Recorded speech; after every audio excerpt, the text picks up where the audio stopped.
గురుచరణం భవహరణం శరణహృదాభరణమాత్మసుఖకరణం మరణభయాదుత్తరణం తరుణారుణకిరణవరణమహమీడే.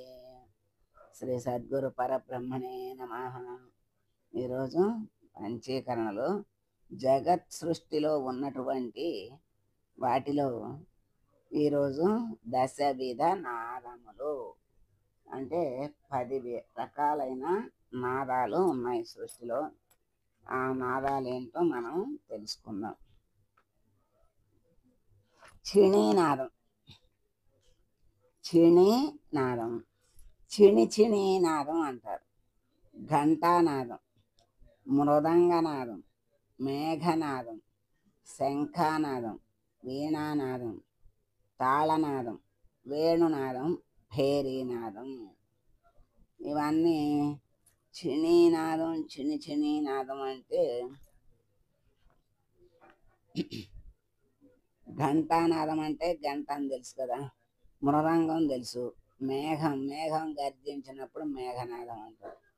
శంఖం ఊదినప్పుడు శంఖానాదం, వీణ వాయించినప్పుడు వీణానాదం, తాళాలు వాయించినప్పుడు తాళనాదం, వేణువు ఊదినప్పుడు వేణునాదం, భేరీ వాయించినప్పుడు భేరీనాదం అంటారు. తర్వాత షడూర్ములు అన్నారు. షట్ అంటే 6, షడూర్ములు అంటారు. ఇవి జీవుడికి ఉన్నటువంటి లక్షణాలు. ఆకలి, దప్పిక ఇవి ప్రాణానికి ఉన్న ధర్మాలు. శోకము, మోహము ఇవి మనస్సుకు ఉన్నటువంటి ధర్మాలు. జననం, మరణం ఇవి దేహ ధర్మాలు. ఇవేంటి? ఆకలి, దప్పిక అంటే మన ప్రాణానికి ధర్మం. ప్రాణం ఉన్నంత వరకు ఆకలి వేస్తుంది, దప్పిక వేస్తుంది. అందుకే ప్రాణాన్ని నిలుపుకోవటానికి తినాలే కానీ తినటానికి బ్రతకూడదు. బ్రతకటానికి ఏది దొరికితే అది, ఏ సమయానికి ఏది భగవంతుడు మనకు ప్రసాదిస్తే దాన్ని చక్కగా ఆనందంగా స్వీకరించాలి అని చెప్తారు. బ్రతకటానికి తినటమంటే మనకు సమయానికి ఏది భగవంతుడు అందిస్తే అది తీసుకుని తినటం, కడుపు నింపుకోవటం, పని చేసుకోవటం. తినటానికే బ్రతికేవాడు ఎప్పుడూ ఆ తిండి రందిలోనే ఉంటాడు. ఏది తిందామా, ఏది కొనుక్కుందామా, ఎక్కడికి వెళ్ళి తిందామా, మరి ఏది చేసుకొని తిందామనే రోజులు కూడా పోయినాయి. ఇదివరకంటే ఏం చేసుకొని తిందామా అని చూసేవాడేమో. ఇప్పుడు ఎక్కడికి వెళ్ళి ఏది తిందామా, ఏది కొనుక్కొని తిందామా అని చూస్తాడు. ఎన్ని తిన్నా తీరదు వాడి. ఆహా, పూటకో రకం కావాలి, తింటా ఉంటాడు. అదే వాడికి కాలక్షేపం, అదే పని. అలా ఉండకూడదు. ఎలా ఉండాలి అంటే బ్రతకటానికి మాత్రమే తినాలి అని చెప్తారు. దప్పిక అంటే మరి ఆ దాహం అవుతుంది కదా. ఆ దాహం అయినప్పుడు ఆ దాహం తీర్చుకోవాలి నీళ్ళు తాగి. ఇప్పుడు ఆ దప్పిక అనేది కూడా ఆరిపోతే నాలుక ఆరిపోయి ఆ ప్రాణం పోయే ముందు కూడా నాలిక తడి ఆరిపోతుంది అంటారు. అంటే లాలాజలం కూడా రావటం ఆగిపోతుంది. మరి ఈ దప్పిక దప్పిక వేస్తుంది. ఆ దప్పిక వేసినప్పుడు ఆ ద్రవాన్ని, ఆ మంచినీళ్ళని త్రాగి ప్రాణాన్ని నిలబెట్టుకోవాలి. కాసిన మంచినీళ్ళు పోయమ్మా, ప్రాణాన్ని నిలబెట్టమ్మా అంటారు బయట బజార్లో వెళ్ళేవాడు. ఇవాళ అవన్నీ ఏమీ లేవనుకోండి. ఎందుకంటే ఎక్కడికక్కడ సీసాలు ఉంటున్నాయి, కొనుక్కొని తాగుతున్నారు, తింటున్నారు. ఇదివరకు బాటసారులు వెళ్ళేవాళ్ళు. మరి మంచినీళ్ళు దప్పికైతే ఎక్కడ ఇల్లు కనపడితే అక్కడ ఆగి, అమ్మ కాసిన మంచినీళ్ళు ఇవ్వమ్మా, ప్రాణం నిలబెట్టమ్మా, కాస్త ముద్ద పెట్టమ్మా, ప్రాణం నిలబెట్టమ్మా అనేవాడు. ఇవాళ ముద్ద అడిగేవాళ్ళు లేరు, నీళ్ళు అడిగేవాళ్ళు లేరు. కావాలంటే వందలు వేలు డబ్బులు అడిగేవాళ్ళే కానీ శరీరానికి కావలసిన నీళ్ళు, ఆహారం అడిగేవాళ్ళు కానీ ఇస్తే తీసుకునేవాళ్ళు కానీ లేరు. ఎట్లయినా తృప్తి పరచలేము. వాళ్ళకి మనిషికి మంచినీళ్ళు ఇచ్చి ఆహారం పెట్టి తృప్తి పరచగలము కనుక అన్నిట్లోకి జలదానం, అన్నదానం గొప్పవి అని చెప్తారు. ఎందుకంటే దానితో మనిషిని చక్కగా తృప్తిపరచగలం. వాళ్ళు తృప్తిగా ఆనందంగా కడుపు నింపుకొని దాహం తెచ్చుకొని సంతోషంగా ఇచ్చిన వాళ్ళని చక్కగా ప్రేమతో చూస్తూ ఆశీస్సులు ఇస్తూ వెళ్ళేవాడు. అందుకని ఆ ఆ ఆనందం వాళ్ళలో, వాళ్ళకి కలిగిన ఆనందం, వాళ్ళ కళ్ళల్లో ఆనందాన్ని చూసి మనకు ఆనందం వేస్తుంది. ఓ మంచి పని చేశాం కదా అని. అది ఈ ఆకలి దప్పిక అనేవి ప్రాణానికి ఉన్న ధర్మాలు. శోకం అంటే దుఃఖం, మోహం. మోహం అంటే అతి ప్రేమ.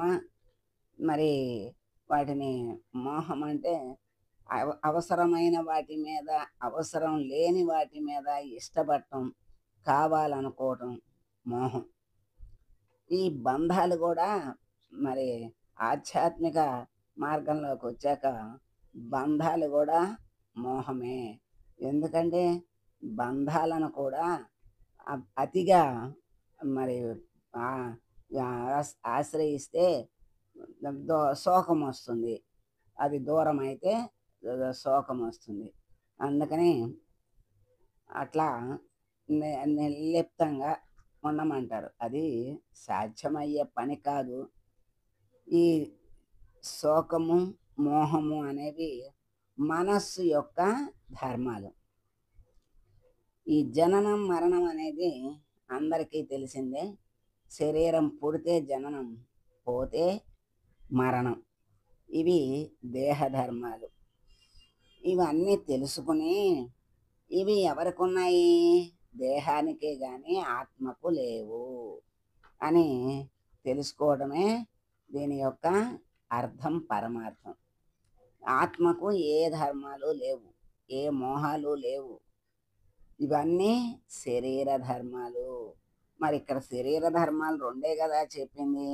ప్రాణధర్మాలు, మనోధర్మాలు అంటే ఈ శరీరానికి ఉన్న ప్రాణము, మనస్సు యొక్క ధర్మాలు. ఇవన్నీ శరీరం ఉన్నది అంటే ఇవన్నీ ఉన్నట్టే కదా. మనస్సు ఉంటుంది, ప్రాణం ఉంటుంది, వాటి ధర్మాలు అంటిపెట్టుకొని ఉంటాయి. మరి మనం ప్రయాణం చేసేటప్పుడు పక్క సీట్లో ఎవరో కూర్చుంటే కాసేపు మాట్లాడతాం. అది మళ్ళీ అది ఎవరి స్థానం వచ్చినప్పుడు వాళ్ళు దిగిపోతాం. అట్లాగే ఈ బంధాలు కూడా అటువంటివే. దాని గురించి మోహం ఎక్కువ పెట్టుకుంటే శోకం వస్తుంది కనుక ఆ బంధాలను పెంచుకోవద్దు అని చెప్తారు.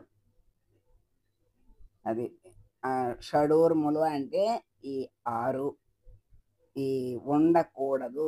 ఇవన్నీ కూడా అంటే దేహ ధర్మాలే, మనోధర్మాలు, ప్రాణధర్మాలు.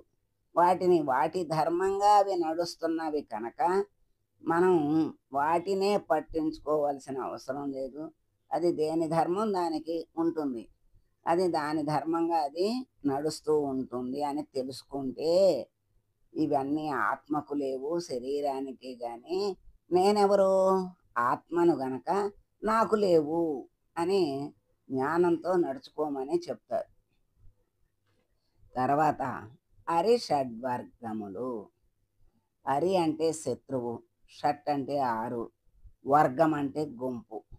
మనకు శత్రువులు ఎవరు అంటే ఇవే శత్రువులు. అరిషడ్వర్గాలే మనకు మనల్ని దిగజార్చి అధోగతికి తీసుకెళ్ళిపోయేటువంటి ఇవి మనకు ఈ గుణాలు. కామము, క్రోధము, లోభము, మోహము, మదము, మాత్సర్యము అని మనకి ఆరిషడ్వర్గాలు అంటారు. కామము అంటే కోరిక. కోరిక అంటే శృంగారపరమైన కోరికే కామమని కాదు. ఏది కావాలనిపించినా అది కామమనే చెప్తారు. కోరికని కామము అంటారు. అట్లా మరి అది లభించకపోతే ఏమొస్తుంది? క్రోధం వస్తుంది.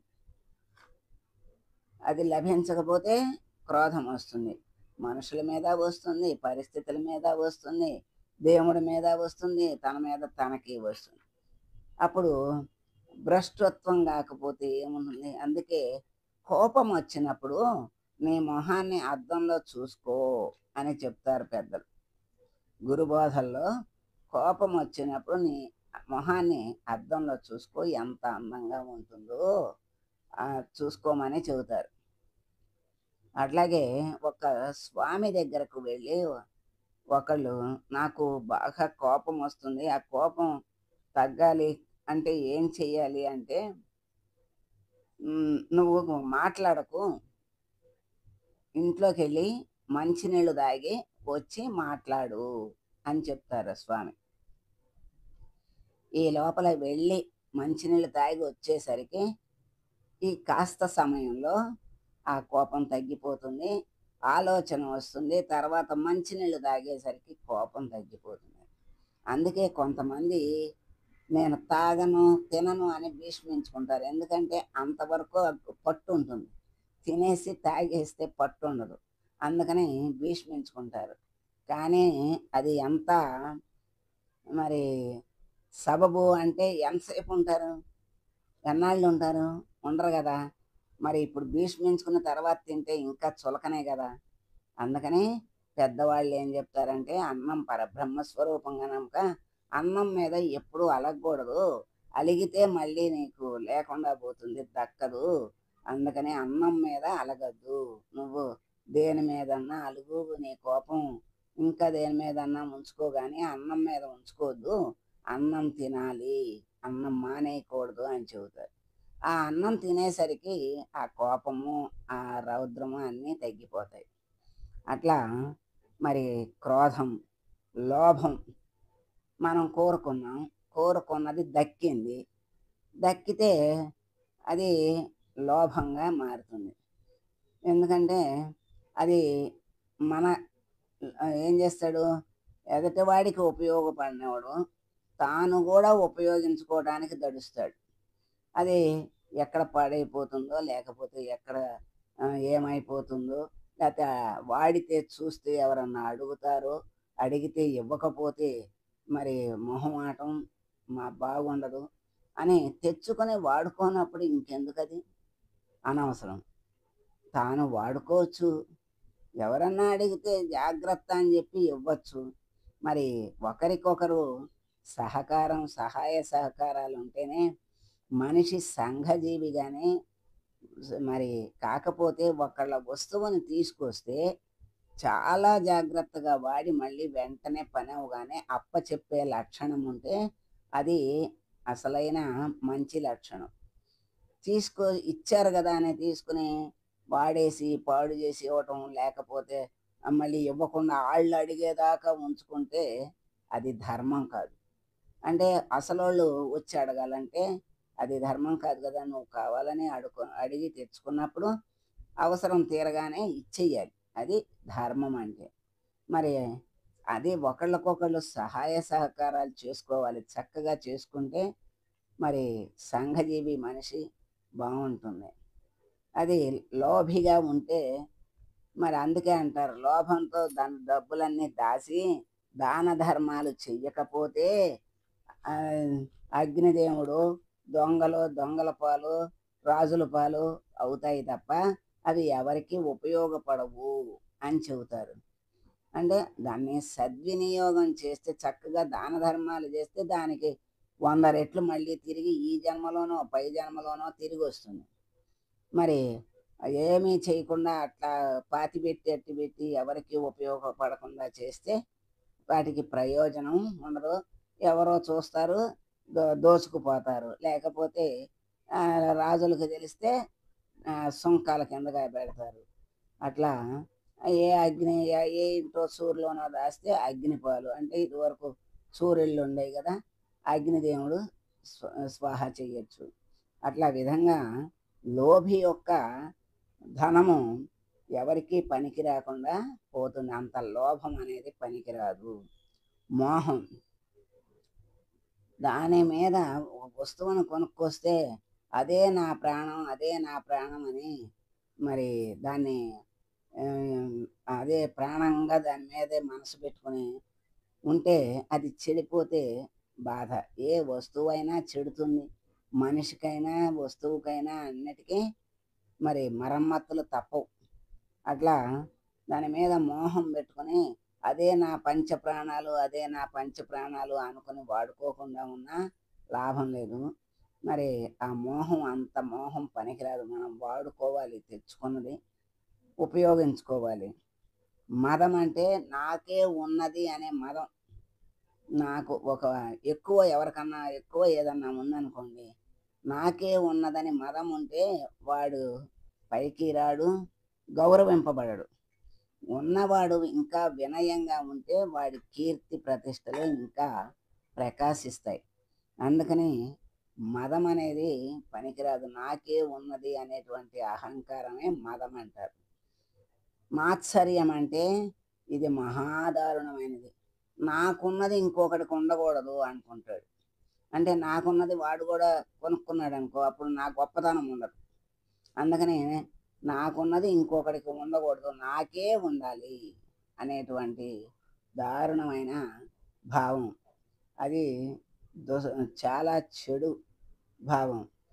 అందరిదే, ఎవరైనా ఏదైనా తెచ్చుకుని వాడుకుంటుంటే చూసి సంతోషిస్తే అందరికీ శుభం.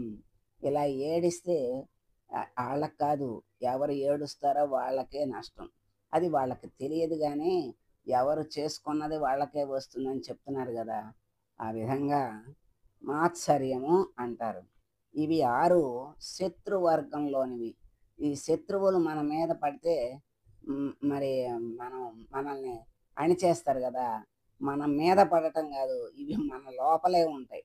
మన లోపలే ఉంచి మనల్ని దహించేస్తూ ఉంటాయి, నాశనం చేస్తూ ఉంటాయి. ఇప్పుడు లోపల పండు లోపల పురుగుండి పండుని డొల్ల చేసినట్టు అట్లా చేస్తూ ఉంటాయి. కనుక చాలా జాగ్రత్తగా మనకి శత్రువులు ఎవరు, మిత్రులు ఎవరు తెలుసుకొని చక్కగా మసలుకోవాలి. ఈ అరిషడ్ వర్గాల్ని మనం తెలుసుకొని వాటిని ఆ శత్రువుల నుండి తప్పించుకోవాలి. ఇది ఈరోజు తెలుసుకున్నాం. రేపు అగ్నులు, యుగాలు గురించి మనం తెలుసుకున్నాం. ఈ రోజుకి స్వస్తి చెబుదాం. మంగళం గురుదేవాయ మహనీయ గుణాత్మనే సర్వలోక శరణ్యాయ సాధురూపాయ మంగళం. ఓం